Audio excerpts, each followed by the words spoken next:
Good day, ladies and gentlemen. Welcome to a new episode of The Gully Squad.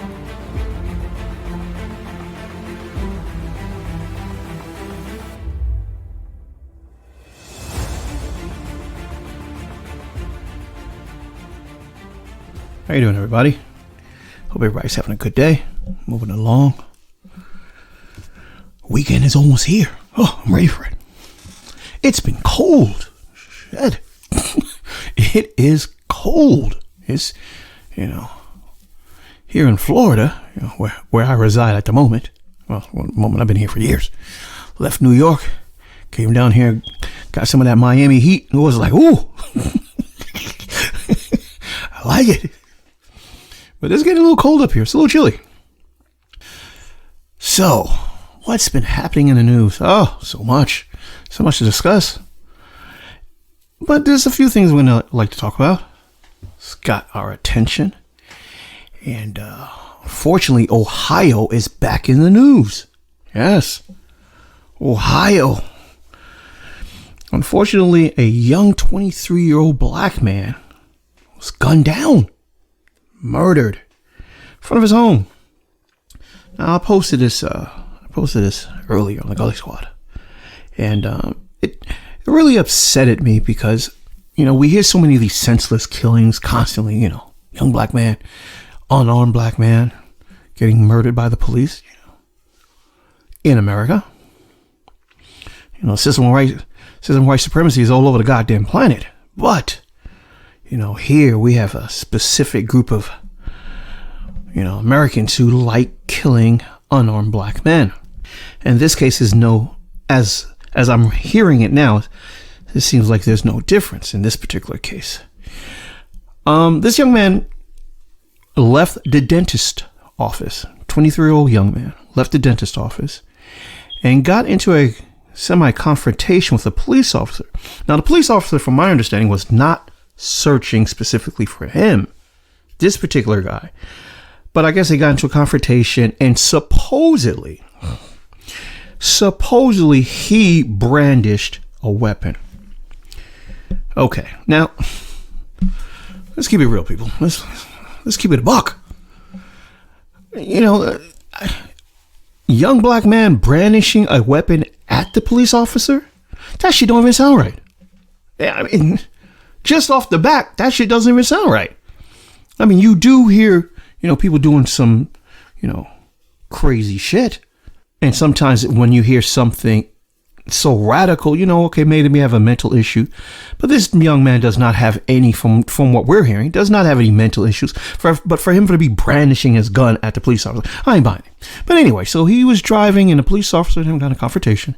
And he supposedly had brandished his weapon. Went to his home, and the police officer shot him dead in front of his doorway.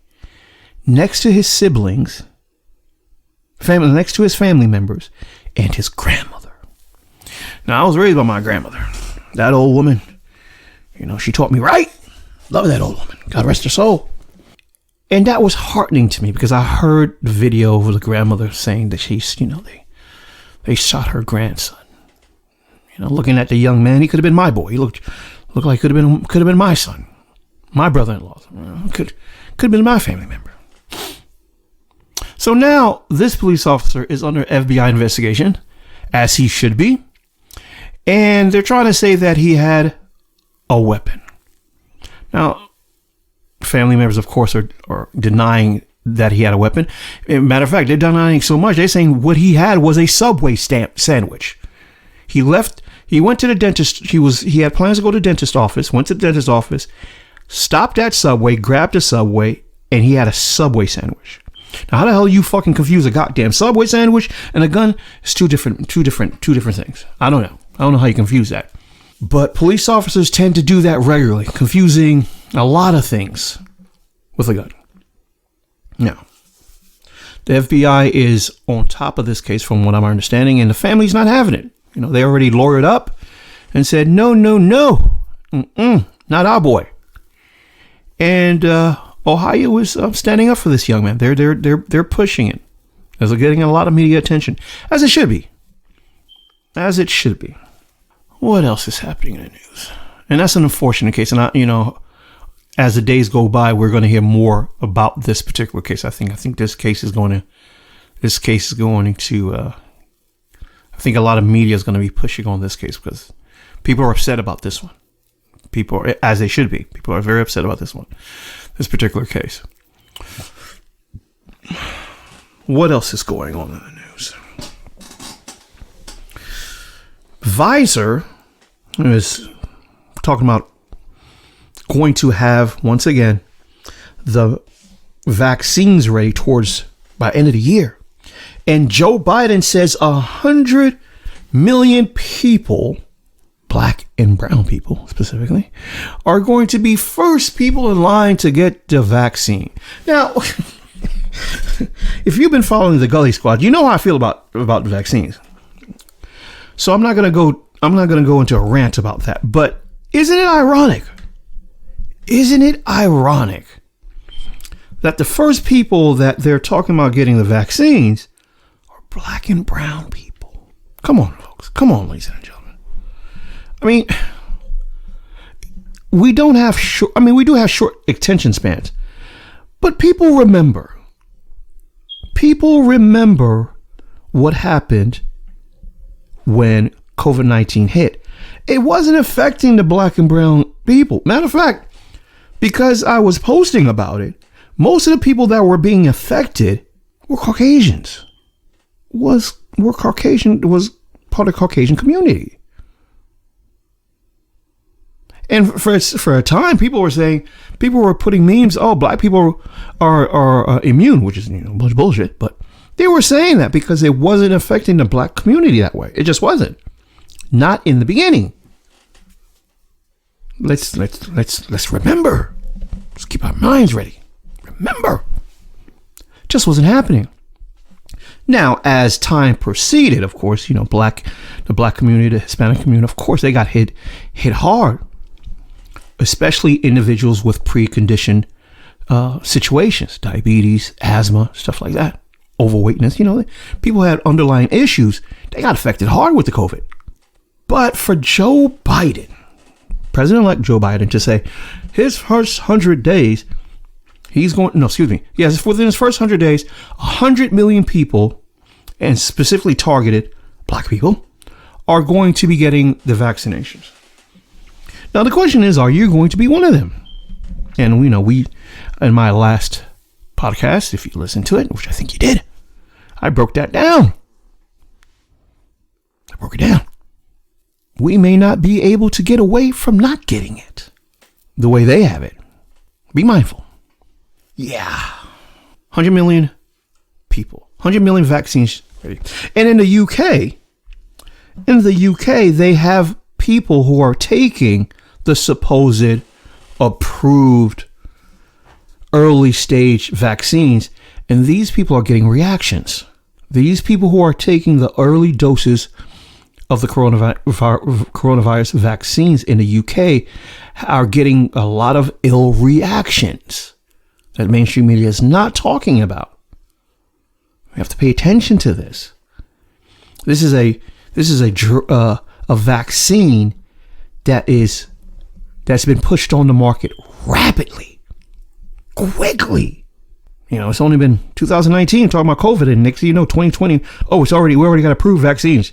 Great, take it. Are you going to be first in line?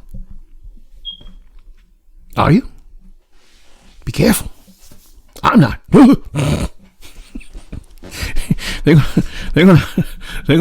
gonna drag me and kicking for me to get a goddamn vaccine. I'm telling you right now. Me? Not my body. Oh, hell no. But that's a different story. On another news, I saw a video last night. Late last night at that, I was doing some online work, doing something else, handling business. And I saw a video that really upsetted me. I mean, goddamn, it's kind of hard not to see videos that don't upset my ass sometimes. Gully Squad be heated. I be getting heated. Ooh. But this video, I'm serious. I saw this video and I just wanted to give this guy that work, that business. And it was a video that was posted, and I posted it. It's a video that's going viral, as it should be, of a Little League Youth Championship football team in Kissimmee, Florida. Now, as a person who loves sports, I played football when I was younger. I played soccer, I tried doing track. Even though I was fast, I didn't make the track team. Even though I was fast, I didn't make the track because I wasn't into it. I was playing other sports. But I was a fast kid. But when you're young and you're having a coach, young men idolize coaches.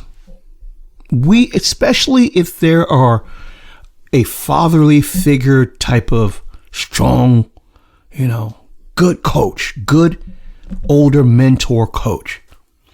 And young football players, they look up to these coaches. This video that I saw last night was disgusting. And I literally wanted to beat his ass when I saw it. A Little League coach is seen slapping the hell out of this 9-year-old little boy.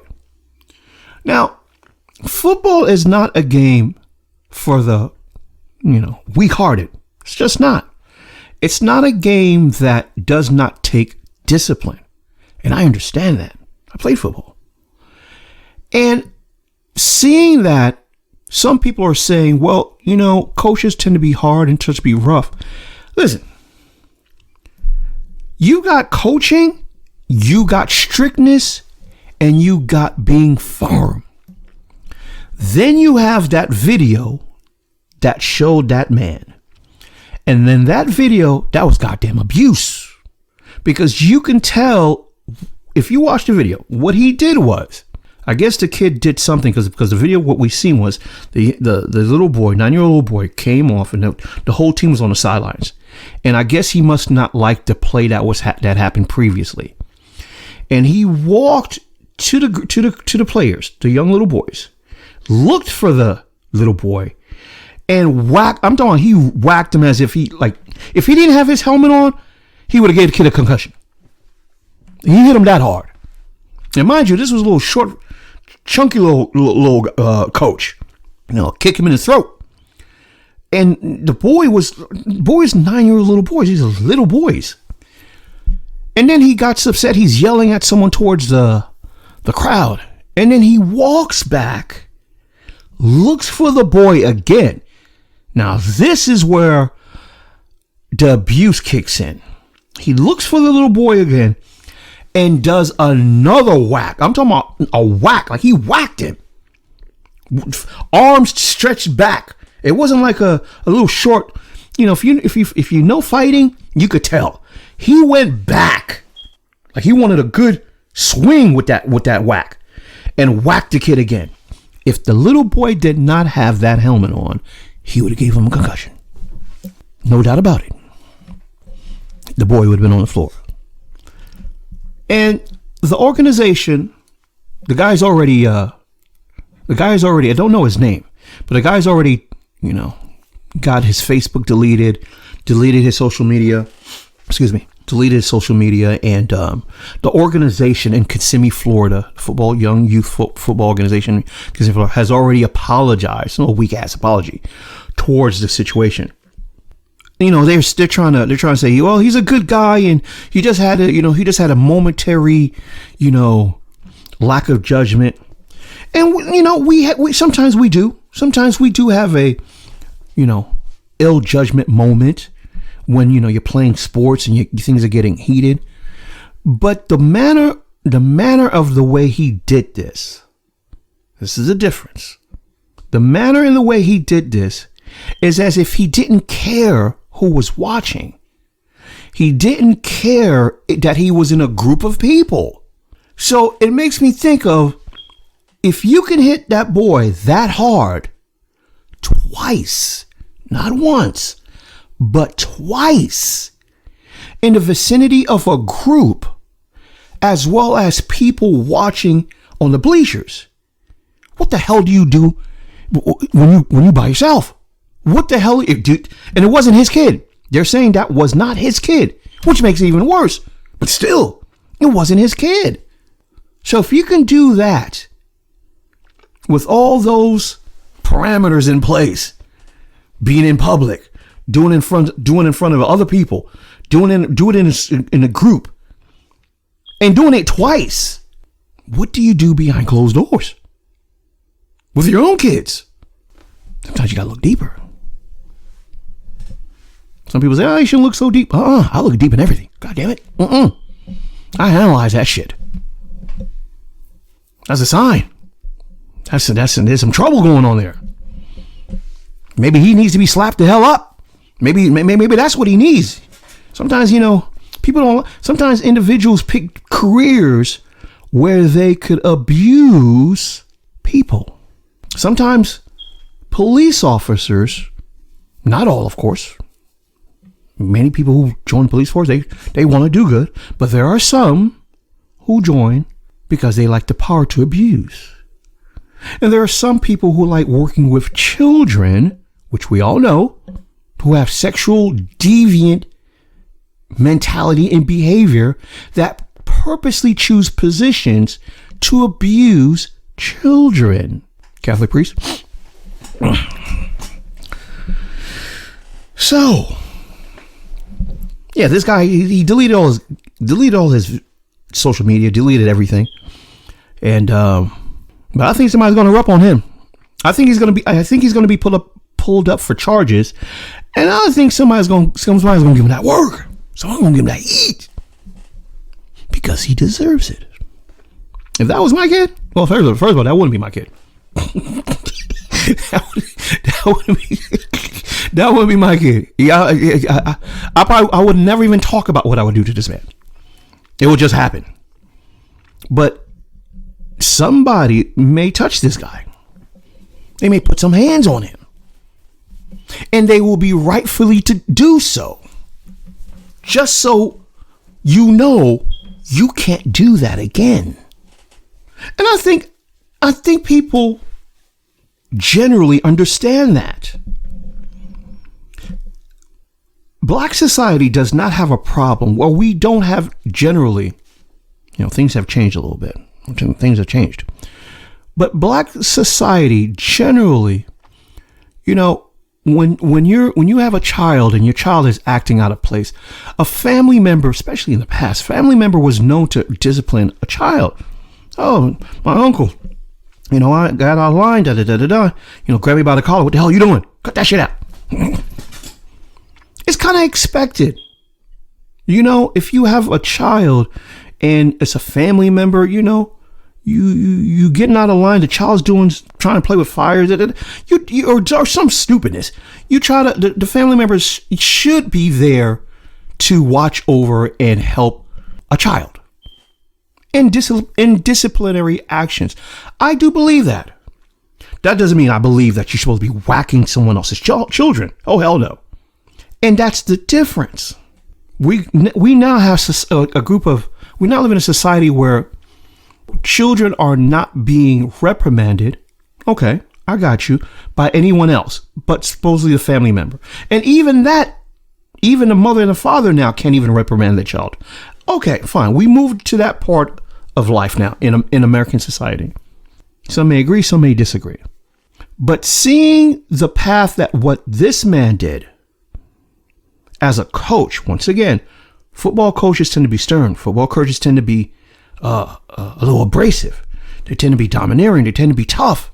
We get that. The football players, these young boys need it. They do need that. They do, because it's a rough sport. But there's a fine line of that and abuse.